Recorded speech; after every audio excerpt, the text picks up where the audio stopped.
अब मैं 2004 से राजनीति कर रहा हूं और 21 साल हो गए। और जब मैं पीछे देखता हूं और एक प्रकार से अपनी सेल्फ एनालिसिस करता हूं, मैंने कहां कहां सही काम किया और कहां कमी रही, तो 2-3 बड़ी इश्यूज दिखती हैं मुझे।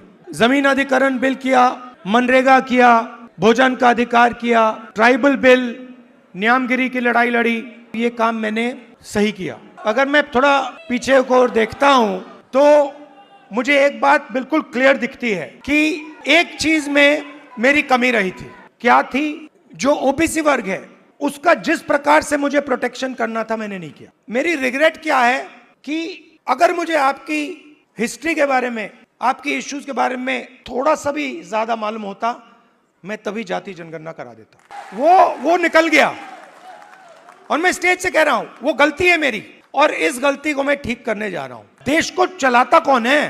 देश को, उसकी, किसी भी देश को उसकी उत्पादक शक्ति चलाती है। और देश में मेन सवाल ये उठता है कि अगर उत्पादक शक्ति देश को कुछ दे रही है, भोजन देती है, औजार देती है, ये इमारतें देती हैं, तो उस शक्ति को अपने खून पसीने के लिए देश क्या देता है? आप मेरी बहन से पूछो, कभी मिलोगे तो पूछना, अगर कभी राहुल ने किसी चीज के बारे में मन बना लिया तो उस बात को वो छोड़ेगा या नहीं छोड़ेगा? वो पूछ लो उससे। मैं नहीं छोड़ने वाला। आप ये मत सोचो कि मैं जाति जनगणना की बात कर रहा हूं। जाति जनगणना तो पहला कदम है। मेरा लक्ष्य है कि उस उत्पादक शक्ति को हिंदुस्तान में रिस्पेक्ट और हिस्सेदारी मिले।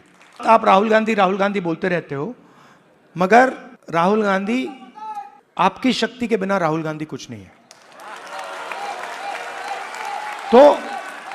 तो मेरा काम आपकी शक्ति को अलाइन करने का है। और देश के, मैं ओबीसी वर्ग से, युवाओं से कहना चाहता हूं कि जिस प्रकार से मैंने ओबीसी वर्ग के लिए काम करना चाहिए था, पहले मैंने नहीं किया, अब मैं डबल स्पीड से वो काम करने जा रहा हूं।